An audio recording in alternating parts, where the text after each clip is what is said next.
It was a great time. I mean, the Palace Theater in Cleveland, Ohio, when I was a kid, you could say, I was born in a trunk at the Palace Theater in Cleveland, Ohio. Early on in my career, I was in LA, and I had a new agent.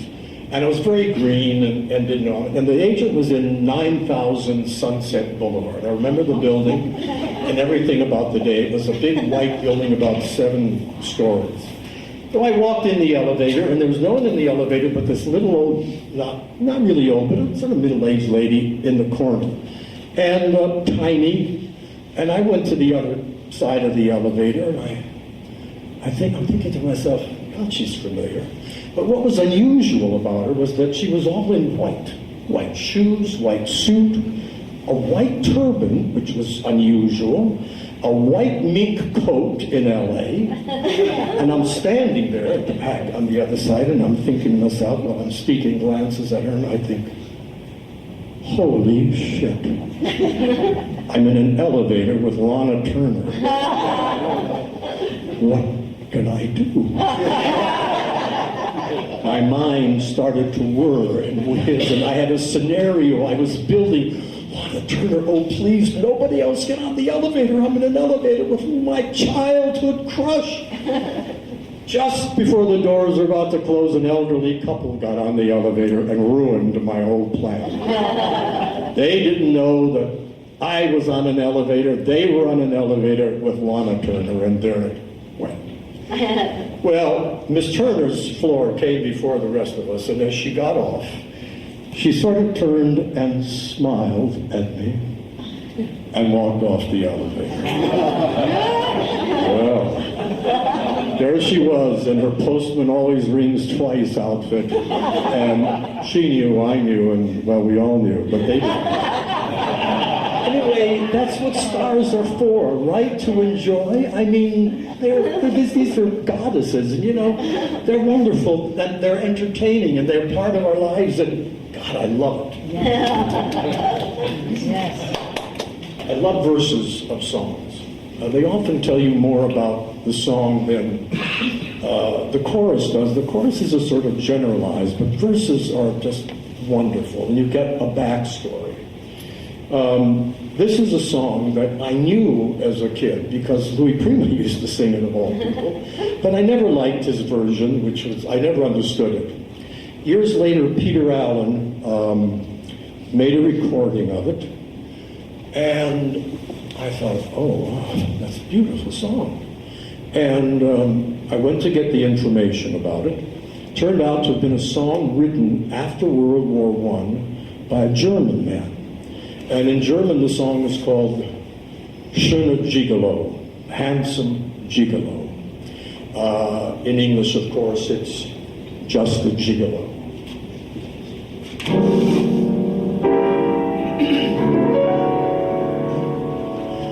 'Twas in a Paris cafe that first I found him.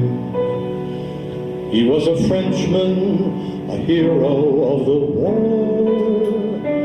The war was over, and here's how peace had crowned him.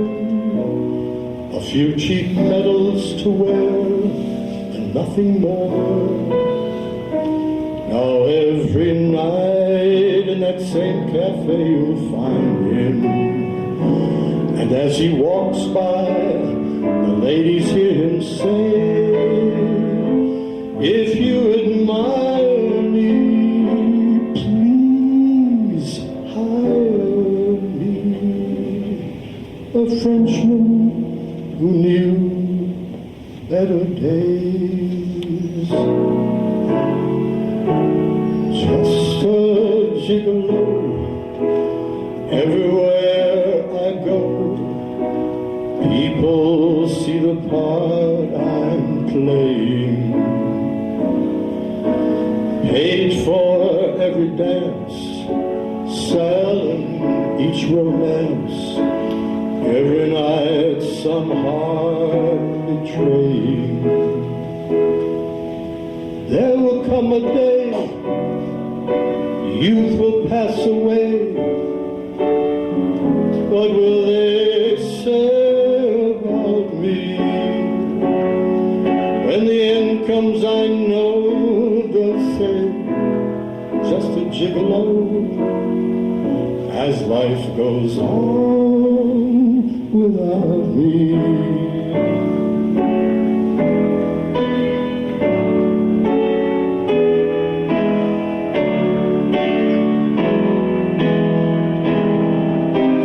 Just a gigolo, everywhere I go, people see the part I'm playing. Paid for every dance, selling cheap romance, every night some heart betraying. There will come a day, youth will pass away, what will they say about me? When the end comes, I know they'll say, just a gigolo, as life goes on without me.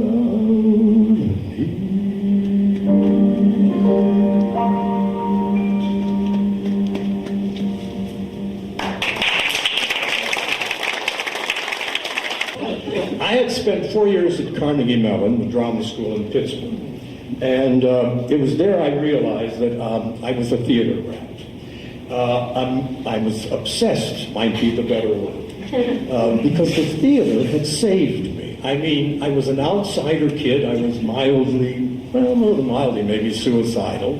I thought I didn't fit in anywhere. And I got to Carnegie Tech, and there were all these crazy people just like me. And I thought, wow. Then the first play I saw in the major theater when I was a freshman, and with my friends Lloyd and Bill, we went into the theater. The seniors were doing The Seagull. Now, I didn't even have a clue about Anton Chekhov. I mean, I had never heard of him. Even though I'd been to see theater, I'd never heard of Chekhov. I can see myself to this day. I sat down. We were like 4 rows back from the stage. I sat down in the aisle seat. The curtain went up, and it went down in seconds. Time stood still. I was on the stage with those people in that play. I was Treplieff, of course, the sensitive young man who kills himself at the end of the day. But I loved those people. They laughed, they laughed, they were funny, they were tragic. I couldn't believe it. And all of a sudden the curtain came down, and I didn't know what had happened. It was like an out-of-body experience, literally a religious experience. I had been on that stage. It was the most amazing thing I had ever experienced in my life.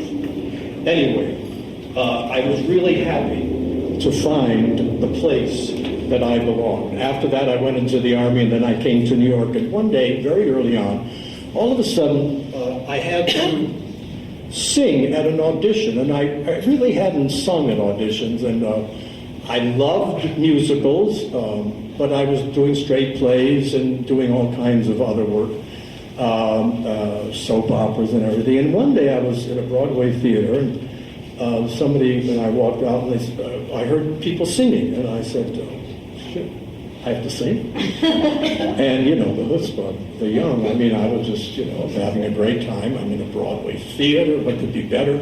And I had to sing. So there was another actor there named Gene Lindsay, who we were with the same agency. And I said, Gene, do you have some sheet music? Because I don't have anything, and I guess I need to sing. And so he said, well, here, look and see. Well, he had a copy, and he wasn't singing The Girl That I Married. Well, I thought, perfect. I knew the lyric, and it was a great song for me at the time. So I just, went out on that stage, naive, innocent me. I'm in a Broadway theater, and I'm thinking, wow. And I just sang out, the girl that I marry will have to be as soft and as pink as a nursery. The girl I call my own will wear satins and laces and smell of cologne. Well, I got through the song and left the theater and got a call from my agent and said, "You have a callback." I said, "What?" "You have a callback for the show. It's Fiddler on the Roof. It's a Broadway production. Hal Prince is directing." I said, "Oh." So I go to the callback. Now, I was naive and young, but I didn't, I knew who Jerome Robbins was. And I got to the callback, and I blew it. I didn't do as well as I had done, because I was winging the first one. I went back with the same song, idiot me, and something about meeting Mr. Robbins kind of put the kibosh on the afternoon, and I left with my tail between my legs. And the Hal Prince office never called me again for an audition, ever. Well, not totally, but we'll get to that. I was determined not to let all that bad stuff get me down, right? I was in an off-Broadway show, La Ronde, right away off-Broadway, within 3 months. I was so lucky.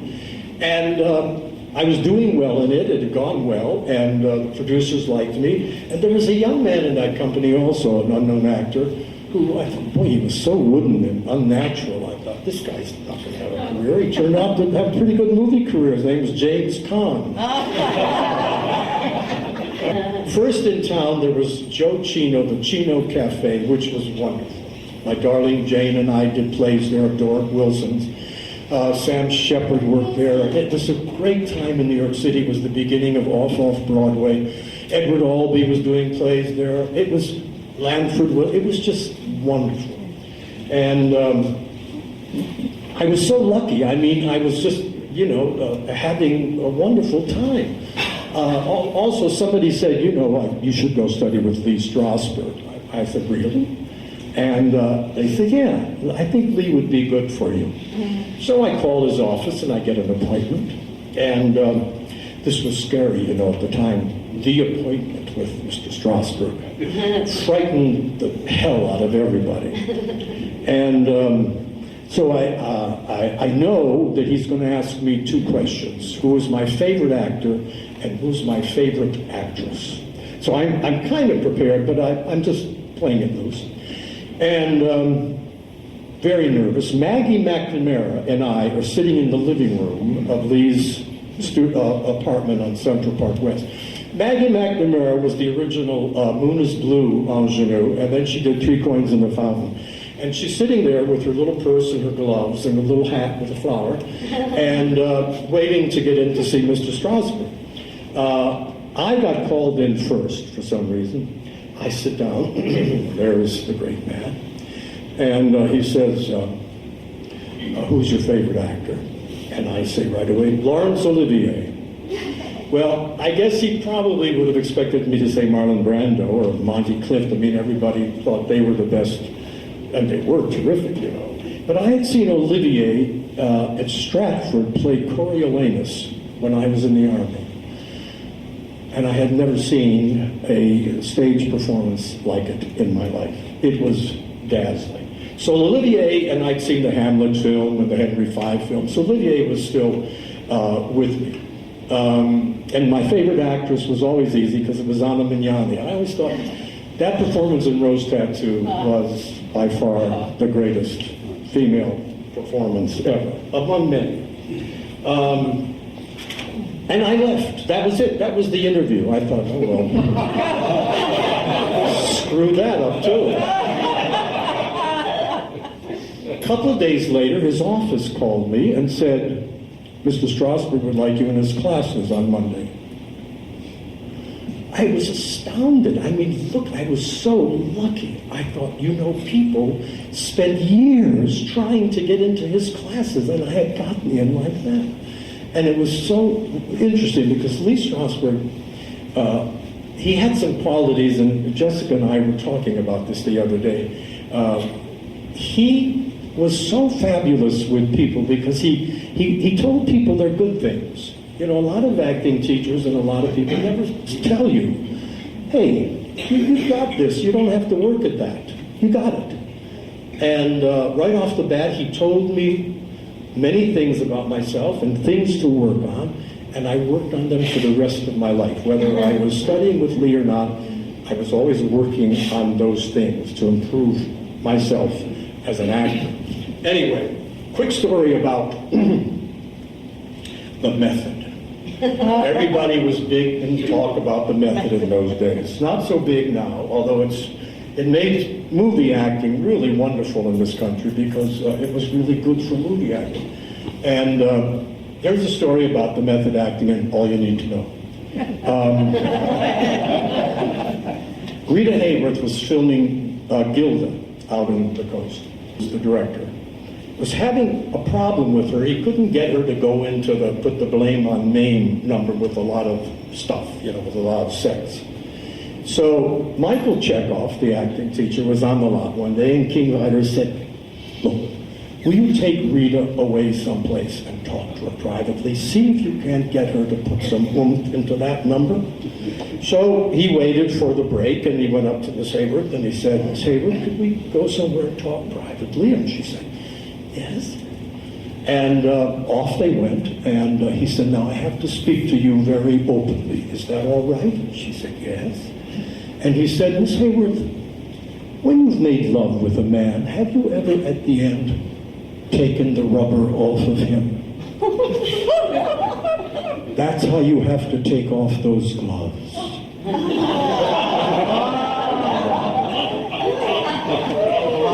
And Rita did it.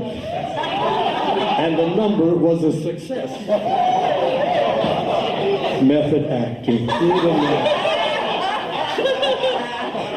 While still in college, I had worked with Lucille, for Lucille Ortel at her White Barn Theater up in Westport. I was her assistant because I was going to study with Eva Le Gallienne, and she was paying my $500 fee to study with Le Gallienne, and I became her assistant, and Lucille and I became lifelong friends. She was terrific. She would always introduce me to people, and young girls who had money, she was always introducing me to, and funny stories. But anyway, so one night, she called me and she fixed me up with a gal, and we were going to a Hadassah benefit that Dory Sherry was emceeing, and I'm sitting with my date, with everybody else at our table, who never spoke a word to me all night. And so we got out on the floor and we're dancing. And Dory Sherry from the platform says, "All right, everybody, change partners." Man next to me grabbed my date and threw his date into my arms. I saw from it that she was a kind of a shortish lady, middle-aged. I noticed a little gray hair, but I didn't see her face, and I didn't know who she was. So we're out there dancing, and I'm feeling her back, and I'm thinking, this is one of the strongest backs I have ever felt on a woman. It's like a full back. I'm thinking, who am I dancing with? So I start sneaking back a little so I can see her face. And oh, Christ, I'm dancing with Ethel Merman. Well, I had seen her closing of Gypsy, which was terrific. She didn't say a word. We just kept dancing. And I kept feeling that back. I thought, God, of course she's got this strong back. It's where that voice comes from, the power of it. Anyway, she went back to her partner, and I went on dancing with mine. But darling Lucille was always introducing me to people. And here's the story of how I got my first wonderful part off Broadway. She introduced me to a producer named Richard Barr. And she said offhand, she said, "Darling, he could be very good for you." So I said, "Thank you, Lucille." And she was right. Richard was a wonderful person. He was very decent. He knew the theater. He'd been in Orson Welles' company originally. He was very respectful of actors. He used to cast his shows just by knowing everybody in town. He was really wonderful. And he would hang out with the young people and tell you stories and stuff. He was terrific. Richard Barr came to me then, and he said, we're going to do a season of absurd plays next year, and we would like you to be part of the company.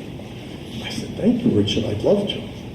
And it was going to be Albee. Now, I had seen the Zoo Story when I came to New York. It was playing in a revival, and I knew that this guy, Edward Albee, was my playwright. I thought, wow, I got this, I get it.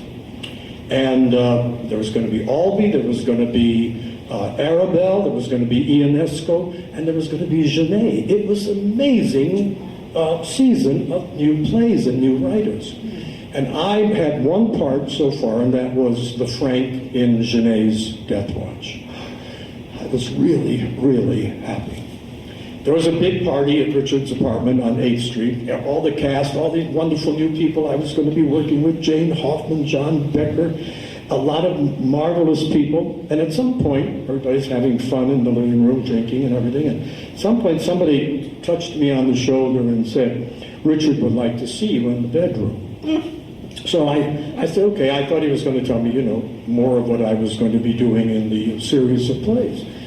I walk into the bedroom.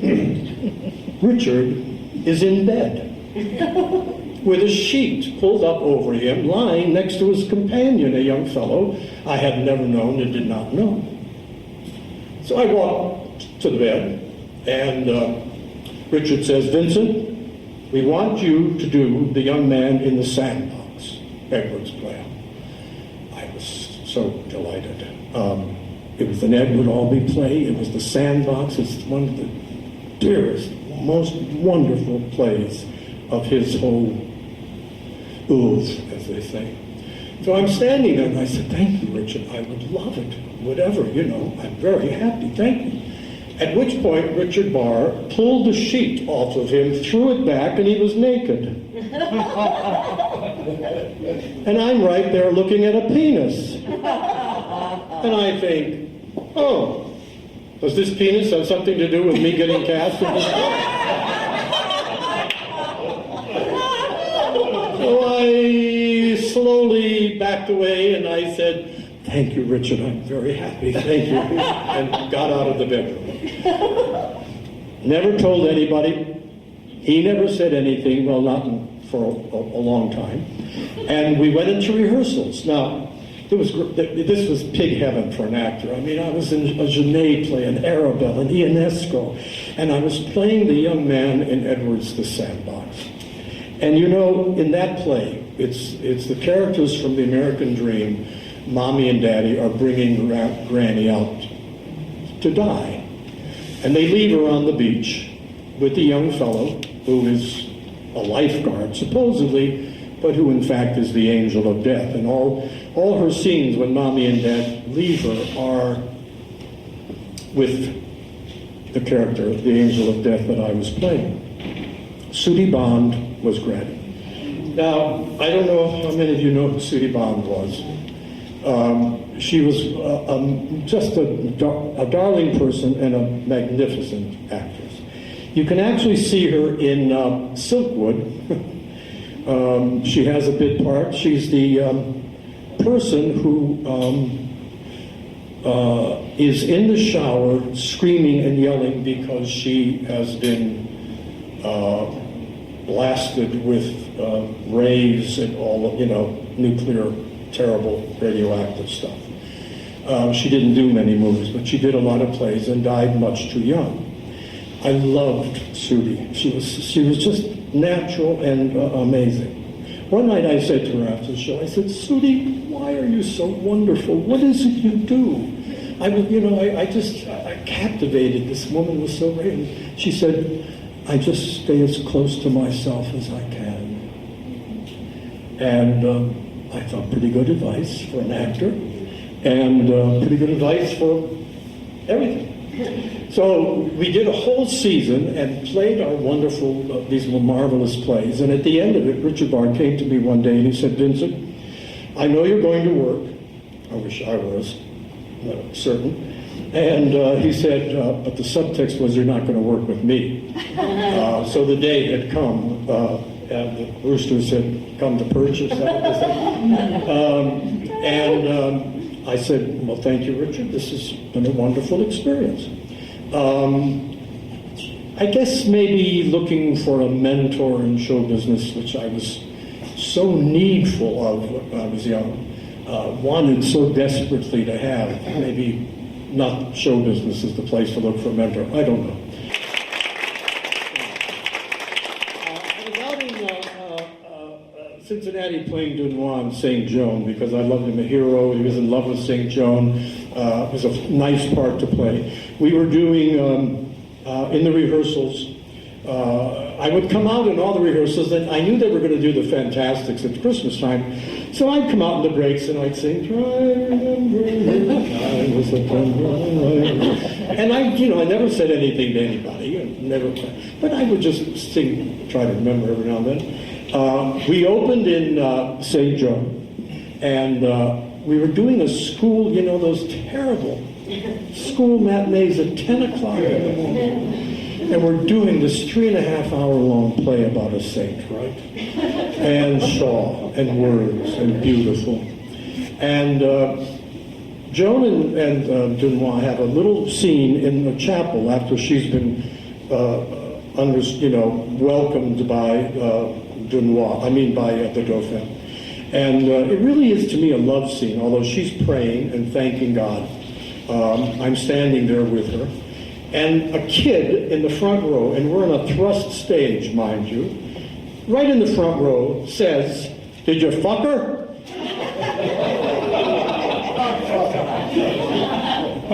St. Joan. I wanted to kill the kid. But it was a wonderful run. I got back to New York, and it happened, I got a call, and it was Brooks Jones from the theater who says, "Hey, would you like to play El Gallo in the Fantastics?" What put that in your mind, Brooks? He said, you used to sing a little bit, and why don't you come out and do it for us? And I said, "Oh, okay, I would like that, Brooks." It worked. So now I was really more advanced. I learned my part. I learned it well. I got out on that stage, and the first moment went like a charm. Try to remember the kind of September when life was slow and oh so mellow. Try to remember the kind of September when grass was green and rain was yellow. Try to remember the kind of September when you were a tender and callow fellow. Try to remember, and if you remember, then follow. Opening night of that production went like a charm. I mean, it was like one of those nights you dream of. The curtain came down. I was in my dressing room taking off my makeup. The director, the producer, the staff of the theater were in my dressing room. "Oh, you were wonderful, Paul. Oh, my God, you were just wonderful." And it was like, "Hey, this kid's going to be a star. You got it, kid." And I'm like, well, thank you. That's really wonderful. I don't think I had done anything differently. I think it was just a part that, worked, etc. And they offered me anything I wanted to play the following year. Well, actually, in what they were doing, there was nothing I really wanted to play. The only thing I could have played was Orlando in As You Like It. And unfortunately, when I got back to New York, and I called my agent and I said, "So when am I going to sign the contract?" He said, Wordmaker has decided to do an all-male production of As You Like It, and the Rosalind they've hired is 6 feet tall. And they need an Orlando who is 6'4". And that's not you. Okay. On we go. Then Lady Luck really called, and I grabbed a biggie. This was my big break. I signed for the national company of a comedy on Broadway called Dear Me, the Sky is Falling. Now, a lot of you won't know the lady. It was Gertrude Bird was the star. She had a radio show that she wrote. She then went on to a television show, the Goldbergs, that she wrote. She was a really talented, amazing woman. And she had just done Majority of One on Broadway, which was a big hit. And then this play had followed. I had the best part. I auditioned, and it was like the best part. It was the young hippie who was kind of a freewheeling guy, and it was a story about a mother who didn't want her daughter to marry this awful hippie and not this great businessman. So everybody has these traumatic stories in show business. I mean, they're routine, right? And you get over them because we go on. And what happened shortly was we opened in San Francisco. The views were great. And I got sick with a fever. I had to go to the hospital. I had 104. And while I'm in the hospital, the doctor told the company that I had mononucleosis, which I didn't. My fever broke 4 days, got back to the theater, ready to go on. Legally, the part was still mine, according to equity rules. They wouldn't let me on the stage. My costume was nowhere to be found. I went to the stage manager and I said, where's my costume? And he said, don't bother me, and pushed me off. Later, said to people that I had knocked him down. I had never knocked him down. I should have. There was a Nazi stage manager named Carl Nielsen. I went to everybody and I said, what's going on? I went to Gertrude Bird, knocked on her door, and she said, darling, what? And I said, Gertrude, they're not letting me on. What's going on? And she said to me, darling, go home, go to the hotel, rest, and you'll feel better. Oh, I missed an important moment because I wasn't aware enough. Her assistant was named Fanny Merrill, who'd been with Gertrude for years and years and years. And Fanny told everybody that I was on a drug, which I wasn't. Why were they all lying? I went to my understudy, who had been playing while I was gone, a fellow named Chet Leaning, terrific guy, and I said, Chet, what's going on? He said, look, they're going to screw you. You better knock me down and get back on that stage. I said, Chet, I can't knock you down. He said, well, I don't know what to tell you. I couldn't get my costume, I couldn't knock Chet down. I left the theater and went back to the hotel, called my agent, couldn't get anybody.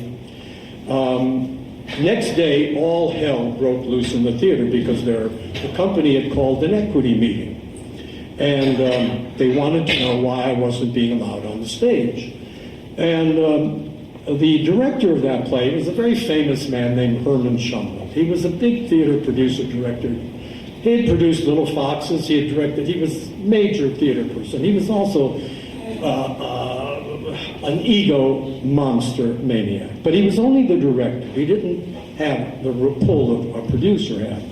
But he barges into the equity meeting. Now, as anybody knows, it's only for their company. But our deputy would not say anything to him. And he looked at all of us and he said, how dare you hold a meeting like this? And darling Estelle Omens, an actress in the company, said to him, how dare you keep Paul off the stage? And burst into tears. It wasn't fun. The deputy never said anything to him, and he looked to me and he said, Paul, I want you to go and welcome this talented young man who has come to help us out in this emergency. I looked at him and I thought, that's fucking crazy. I'm going to go welcome someone who's taking my part. I got up, walked off the stage, and towards the stage door, passing an actor whose name was Ron Liebman, who would come to replace me. The problem here was that I had taken the show because we were going to play LA after San Francisco for 5 weeks. And I thought this was my break. LA, I get all the TV, all the movie people, the casting people, they'll come to see me. Never happened because Ron Liebman played the first 3 weeks. When I went back into the show, and I did go back into the show because the Theater Guild had stopped paying me someplace. In San Francisco, they stopped my checks. The wonderful cheapskate Theater Guild people. They used to make Lynn Fontaine pay for her own gowns when she worked for them. That's the Theater Guild. Anyway, they weren't paying me, so everybody was up in arms. I fortunately had a friend in LA, and she took me in. I stayed with her and her family, went to the opening night of a play I was supposed to do, my big break. And when Ron had finished the 3 weeks, they asked me if I'd go back into it. I wish I could have told them to go shut it, but I needed the job. Like Norman Maine says, I need a job. I need a job. It was terrible. It was the worst thing that ever happened. But what do? You go back. And you've got to adapt, because Darwin didn't say it was about survival of the fittest. He said it was survival of the most adaptable. And I needed a job. Quick story about when I was in the hospital. The first night in the hospital, the night nurse came out and she said to me, you're lying in a very famous bed. I said, why? Who? She said, Barbra Streisand. I said, Barbra Streisand was in this bed? She said, yes, she was having a little work done on her nose. I don't know. Following summer, listen, we did a wonderful thing for, the next summer, we did a package of Dear Me, the Sky's Falling. All in all, I worked in it for 2 years. And we closed after a summer package. 2 weeks later, Gertrude died. She had a bad heart. And of course, it was Gertrude who had kept me off the stage. I didn't know my showbiz legends and stories yet, but who had the muscle in that production? Gertrude. And she was afraid of getting something from me, and so she did what she did. So, still, I was okay. I never thought of leaving the business. When Gertrude died, our cast was sitting behind the company we're sitting behind the family. And the coffin, it was at Campbell's, and the coffin was open, which was not a great thing. But finally they closed it. But when it was still open, her daughter, who was sitting right in front of me, looked at her mother in her coffin and said, Mama, you were not an easy mother. My heart was broken, really. I got hives from that. I had hemorrhoids from that. I got back to New York. I had to have surgery for the hemorrhoids. The hives I still have till today. It was a trauma. Anyway, but I refused. A director once said to me, Phil Miner said to me, why aren't you bitter? And I said, why? Why should I be bitter? I'm doing what I love to do. All the joy for me is that, and I knew that. At the end of the decade of the 60s, I was cast in a wonderful production of the John Webster play, The White Devil at the Circle in the Square. It was a wonderful cast. There was Carrie Nye and a wonderful, wonderful man named Paul Stevens, who I had worked with in a production of Man of All Seasons in Philadelphia. This guy was terrific. He was like 1,000% committed. He was as skinny as could be, and he was just like a force. And I loved watching this guy work. Flaminio, great part. And I was understudy. It's a part it's like Iago. It's just this wonderful. There are nothing but stabbings and poisonings and killings, political killings. It was just a great play for the time. I was also playing the assassination, the person who did all the assassinations in the play. Anyway, we were in for it was a hit. We were in for a full season's run. I got a phone call one day from a friend of mine who staffed parties, a cater waiter kind of thing. And he was doing this benefit for AIDS on the Intrepid that Barbara Sinatra, Frank Sinatra's wife, of course, was doing. It was early on in the 80s. And I had never done any, I had never been a waiter. I had never had to, I was really so lucky. And, but I was now getting into those years when the jobs were not coming as quickly. And this fellow Bob called me, he said, listen, I know you don't want to do this, but I have a favor to ask of you. We're doing this benefit on the Intrepid, and it's for AIDS, and the tables are $10,000 apiece, and Mr. Sinatra is going to be there, and I want you to take care of him. And I said, oh. I said, is he going to sing? And he said, yeah, I think so. Sammy Davis is there, Dionne Warwick, Gladys Knight. It was a wonderful group of people. I said, well, okay. I just wanted to hang around Sinatra and see him.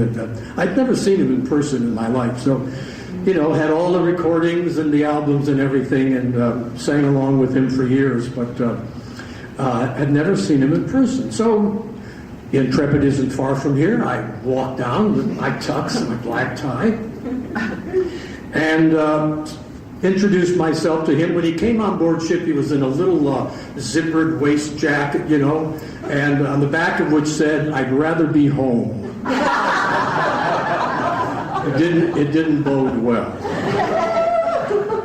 So I introduced myself to him, introduced myself to Mrs. Sinatra, and stayed with them in the stateroom. And actually, he never asked me for anything all night except double Jack Daniels on the rocks all night long. About midnight, when everybody else had sung, and everybody was, I love Gladys Knight. Sammy Davis was like Mr. Talented. He poured out of him. About midnight or so, Sammy Davis introduced the chairman of the board. And Sinatra, by this time, I think I had brought him probably 4 doubles at this point. Got up, drink in hand, cigarette in the other hand, walked up on the stage, sat down on a stool, and sang, "It's 2:45, there's no one in the place now but you and me." And I was just, transfixed. It was an actor, really an actor doing a monologue that had music. Everybody else, the people they were entertained. They were fabulous. Sinatra was amazing to see this guy deal with the lyric and just as simply as can be, sit there and do it. I was running around to all the staff. These were all these young kids, they were all chit-chatting and smoking. I said, "Are you paying attention?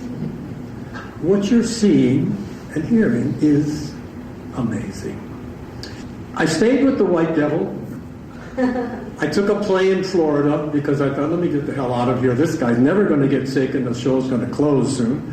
I went down to Florida, came back, and a miracle happened. Miracles, when the time is right, everything comes together, right? I wasn't home 3 hours, and Ted Mann from Circle Square called me, and he said, "Paul, we got a problem at the theater. Can you go on tomorrow night? The understudy doesn't know it yet. We had a terrible night, and can you do it?" Now, I didn't tell him that I knew every one of those lines still by heart. For some reason, it's such a great part. I had not let those lines go. Mostly, I don't care. I'm thinking, I'll never do it again. But this was the part I wanted to play. And I said, "Well, Tim, let me think about it. I mean, do I get a rehearsal?" "Well, the stage manager will have to put you through the direction tomorrow, and you'll have to go on and do 2 shows tomorrow night. Can you do it?" And knowing Ted Mann, and I wasn't under contract anymore, I thought, gee, maybe I can hold up Ted for some bucks here. But I said, "Well, Ted, I think I can do it. Let me get to work on it, and I'll see you in theater tomorrow afternoon." And he said, "How much do you want?" And I thought, oh, that's interesting. I could call my shots. And I said, "Ted, you pay me what you think I deserve." Okay? So he did, and he paid me very nicely for the 2 weeks that I did the part. It was to go on. Nobody came in to work with me in the cast. I just, you're shot out of a cannon. You get out there and you do your best, and I had the ball. Great part. Played it for 2 weeks, and went away. And the following, like months later, Ted called me and he said, "Paul, I'm going to send out a bus and truck company of the White Devil. Would you like to continue playing Flaminio?" I said, "I would love to." Now, think of it. We're talking the late 60s. We're going to play colleges. We played the East Coast. We played Midwestern towns. And then we were headed to California to play all the University of California schools. And we wound up in Berkeley, where this play, that is nothing but political and poisonings and assassinations like the 60s, 2,000 kids, young people, went crazy every night we were there. It was really the most incredible time I've ever had playing a part and in the theater. It was absolutely wonderful. That tour ended and I stayed out in California. Now, out in California at that time, there was a fellow named George Firth. And I'm sure a lot of you know who George Firth is. George was working on a play. He was being an actor at Universal Studios and a wonderful comic actor. And he's working on these skits. And I was living in an apartment somebody had lent me down in West Hollywood. George would come in at 2 and 3 o'clock in the morning. He had 2 basset hounds. He'd come running up the stairs. My apartment was in the second floor. The basset hounds charging ahead, jump on the bed, 2 and 3 o'clock in the morning, and say, "Oh, listen, Paul, I just finished this script. You got to listen to it." And he'd sit down and read a new scene. Well, the scenes were great. What he was hoping was that this was going to be a play for Kim Stanley and Tony Perkins. Instead, what happened was that, that didn't happen, as I'm sure a lot of you know. Finally, I'm dating all the girls in the group, as I had been in New York, and going out. And they were, it was wonderful. It was just fun and pleasant and lovely. And finally, I decided that this LA thing sucked, and I wasn't going to sit around the pool the rest of my life smoking a joint. And I needed to get back to the theater. So I came back to New York. I started working. I was working in soaps, TV commercials, doing all that stuff. And one day my agent called and said to me, "Paul, the Prince office wants to see you." I said, "Of what?" "The Prince office wants to see you?" "Yeah, they're doing this new project. They don't know. They don't have a name for it yet, but George Firth has written it. Stephen Sondheim is going to have something to do with it." And then I got sides and I learned more about the project. And of course it was a company. And what Gustave Flaubert said about Madame Bovary, "Madame Bovary, c'est moi. Bobby, c'est moi." He was watching me date everybody and date Susan and Sally and of course partly became Bobby. Now I know that, no one part is any one person. I'm sure Mr. Sondheim knew a lot about Bobby too. But anyway, I prepared this time really well, found a new accompanist, and went in, and this time knew what I was doing. I'll know when my love comes along. And it went pretty well, and somebody out in the dark of the theater said thank you, and I said thank you. And I walked off right into the wings, into the arms of the casting person from Alfred's. And she looked at me wide-eyed and she said, "Oh, that was very good." I said, "Thank you, Betty." And I walked to the stage door where my accompanist was, Miss wonderful Jean Bargy. And I looked at her and I said, "Let's get out of here, Jean." She said, "Paul, I just want to tell you I'm very proud to have played for you today." Well, thank you, Jean. That made all the difference. Did I ever hear from the Hal Prince office again? No. And that time it was for good.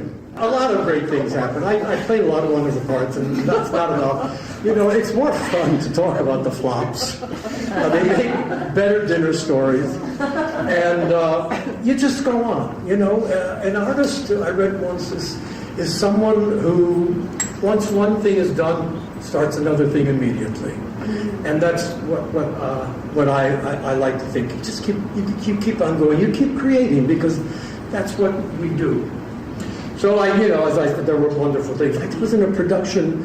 I was directed by the great George Abbott himself in a production of Three Men on a Horse, and he said I was as good as Sam Levine had been in the play. I thought, whoa, that's pretty good. But do you remember what Mike Nichols? I think it was Mike Nichols who said to somebody, "You'll never work in the theater again until I need you." Well, the bar office needed me. And he said, "Paul, would you like to understudy everybody in All the Men in Lady from Dubuque?"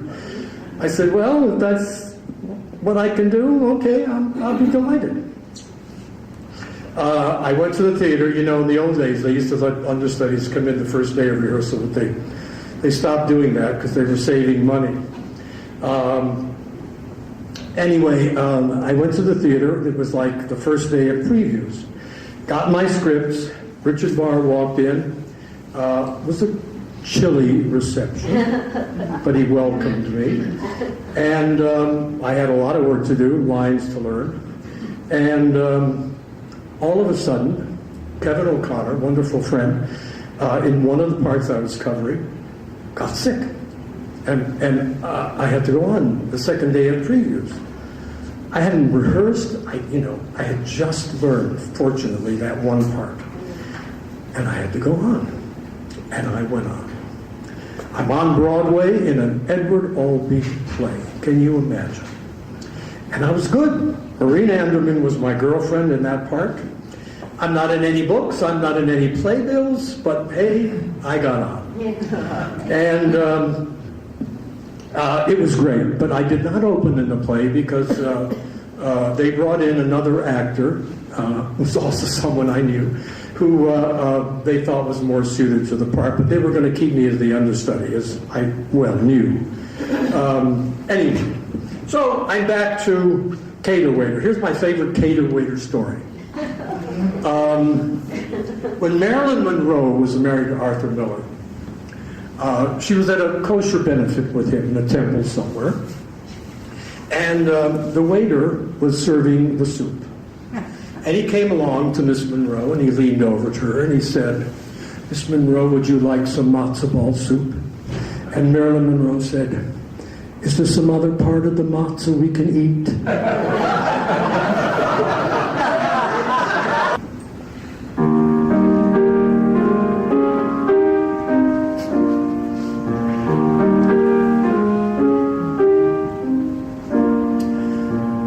Anyone can whistle. That's what they say, easy. Anyone can whistle any old day, easy. It's all so simple. Relax, let go, let fly. Someone tell me why can't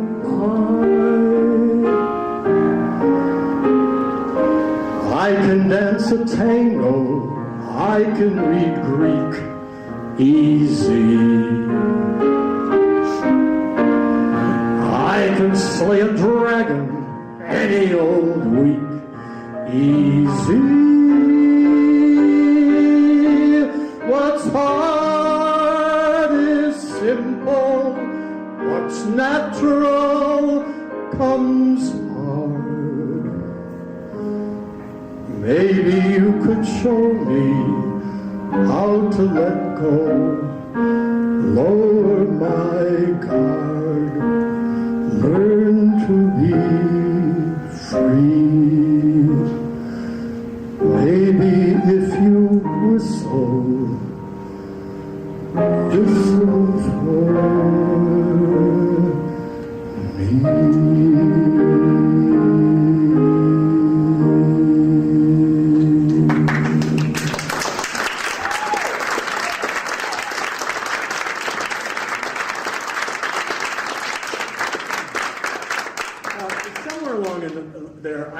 played the lead in 3 movies, 3 independent films, and never saw the dark of the theater. The only reason I mention it is that one of them was a rip-off of Hair. And this is a funny story. We shot it in 2 weeks, around the clock, in Cleveland, Ohio. It was an original script. It was a rip-off of Hair, of course. And it had a big opening in Cleveland, which I didn't go to. I was fortunately working someplace. And I found out later, one day I was at the Bagel on West 4th, and Clarence said, "Hey, I saw you in a film on 42nd Street." I said, "What?" He said, "Yeah, it's called Ghetto Freaks. Did you make that movie?"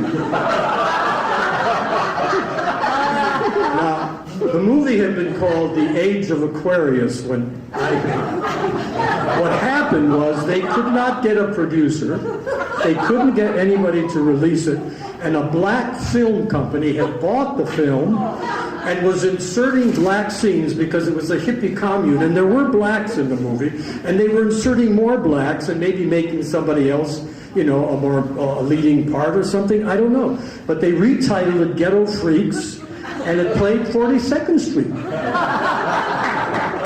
But that wasn't the end of the history of that film. Those people sold it to the Department of the Army, who turned it into a venereal disease film.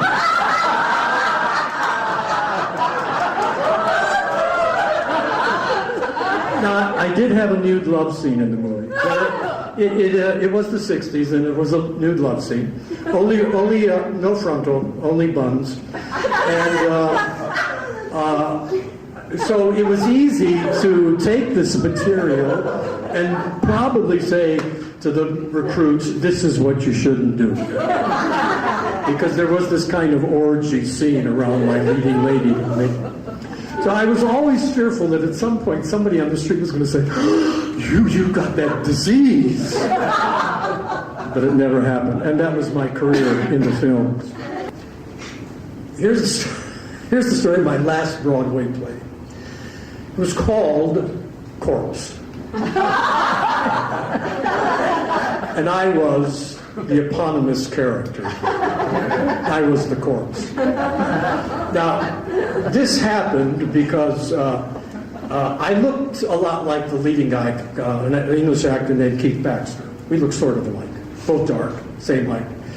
And the play's gimmick, which was it's a clever play, it ran in London for quite a while. The gimmick was that he played twin brothers. One, a crazy English actor, and the other, a very wealthy man who was a businessman. And it happened the night that the king abdicated.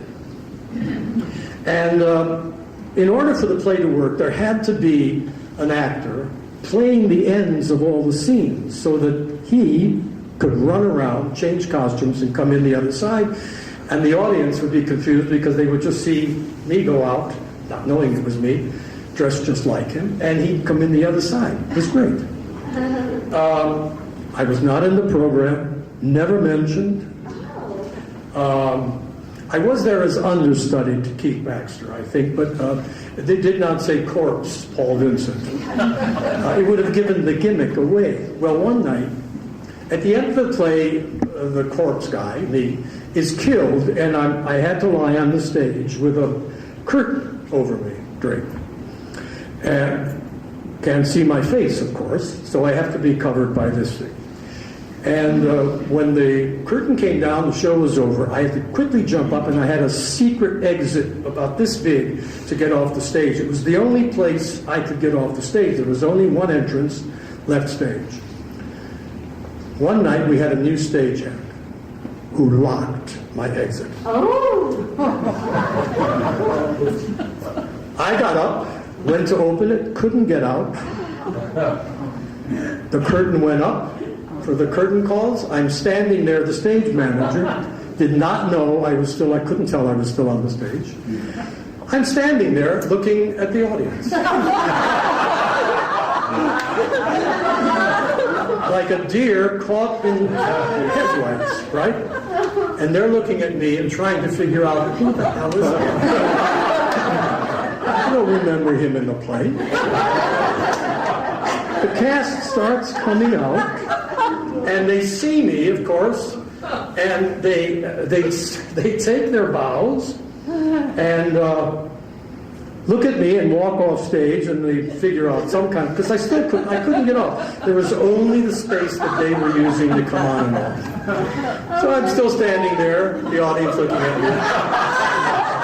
They come on for their second bow, and darlings, all that they were, they took the bow and they turned up stage next and bowed to me. And I bowed to them, and I got my last curtain call on Broadway.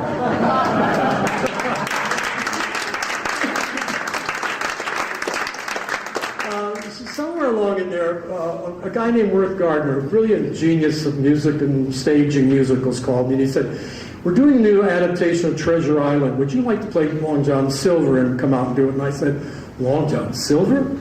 Character work? You mean Arr and Robert Newton and all that?" And he said, yeah, but we're not going that way. We're not going. This is a real, honest, to the book, new production. So I read it, and I thought, I was getting older, yeah, maybe I could do it. I went in and I read for him, and I said, "Worth, you really think I could do this?" He said, "Absolutely." So I went into rehearsals, and it was interesting to go out there and with the stump leg and the whole thing and play this really nasty guy who comes on really sweet with young Jim Hawkins, of course. Another beautiful evening. I say, if anyone was to ask me, that this year has been the most pleasantest of cruises. We've been treated better than fair. I'll give the squire that. Good victuals, double grog, apples by the barrel for whenever we want. Beautiful, like liquid silver, a dancing on the wines. Oh. You can almost smell the trains tonight. Sweet life. I'm going to be a sailor. You are a sailor, matey. Before you ever even set foot on this ship, you was a sailor. Why, I seen it the first time I laid eyes on you. I said to myself, oh, I seen that look afore. I know that look. That's a natural seafaring man, says I. What look, John? Well, it's hard to describe it. But I know it when I see it. It's in the eyes. It's a great production. There was music under most of it. It was almost a musical. It was just fabulous. Opening night, Variety came, and some odd classical mall named Ovid didn't like the play, didn't like it, and was not crazy about me. And so, you go on. It doesn't matter. One night we're doing it, and of course you're working, maybe opening night, things were not gelled totally, But I'm working. One night we were told that Julie Harris was in the audience. And now, talk about commitment. Here's a lady who's won 5 Tony Awards, I think. She's out on the road doing Driving Miss Daisy. She's doing, matinees and evenings. And she's not a kid anymore. And she came to see our second show. She was a little bit late, evidently, because of her show. But there she is, full makeup. In her own clothing. But she came backstage at the end, and somebody came and said, "Would you like to meet Miss Harris?" I said, "Are you kidding?" "Of course." So I go. Now, I didn't know she was doing Miss Daisy with Brock Peters, which she was. So there was Brock Peters, and there was Miss Harris. And when you talk about commitment, I mean, this woman the commitment is amazing. And bless her heart, she told a mutual friend that I was the best thing in the show. Now, I'll hold that over Ovid and whatever it is. During that production, something really interesting happened, and I know the actors here know this. One night, I was not in control. It was out of my hands. It was going, it was flying, it was winging. Everything was happening. It was improvisatory, but it was all right and it was all perfect. And Sarah Bernhardt used to, when that happened to her, she said, she had a phrase that was called Dieu est là, God is there. Well, one night God was there in that production, and it blew me away, because this is what you work for. These moments when your technique and everything is totally free and you go with it. You let go and you go with it. And actors, you keep working. You work and you work and you work all your life, like the medieval wood carvers who carved the undersides of the church benches where no one can see. You keep working. That's what you do. And interestingly enough, sometime after that, the best relationship I've ever had came to be. And, work, good work, love, sometimes go together. So when you get that approval, and you feel you've done good work, without it, you're no one. But with it, you're terrific. Every job we get as actors is a success. We're all a success. Every job means you're a success. And we all love. I love the business, and I'd been true to my mistress. I was proud of the work I had done. I had loved it all, the crap, the kudos, the pain, the joy, all part of the story. I went up to Goodspeed to do Miss Liberty one summer. And Irving Berlin show is wonderful, and ends with all the company on stage singing, "Give me your tired, your poor." It's just beautiful. Well, Katharine Hepburn was there one afternoon, and she always went to the shows because she lived nearby, Goodspeed. And so we were all told, you want to meet Miss Hepburn, she's coming back at the end of the show. Be in the green room, do not take your costumes off, do not remove your makeup, just be right there immediately. She will come in, she'll sign the guest book, and she will leave. Of course, everybody wanted to meet the great Kate. So we're all waiting. Doors fly open, in she comes, head bobbing, and she says, "You made me cry, I cried." She went to the book, signed the guest register. I'm standing near the door, and she's straight out to go out the door, and she puts her hand on my arm now. Kate's touching me. And I'm like, yes. And she says to me, "Isn't this a nice business?" And she's out the door. Nice business. Are you out of your fucking mind? And then I think, yeah, it is a nice business. It's a great business. It's a great job. You work with wonderful people. You get to know, meet, learn interesting things. Talented people. People committed. People passionate about the work, because that's where the joy is, right? December, it's nice to remember, although you know the snow will follow. Deep in December, it's nice to remember, without a heart, the heart is hollow. Deep in December, it's nice to remember the fire of September that made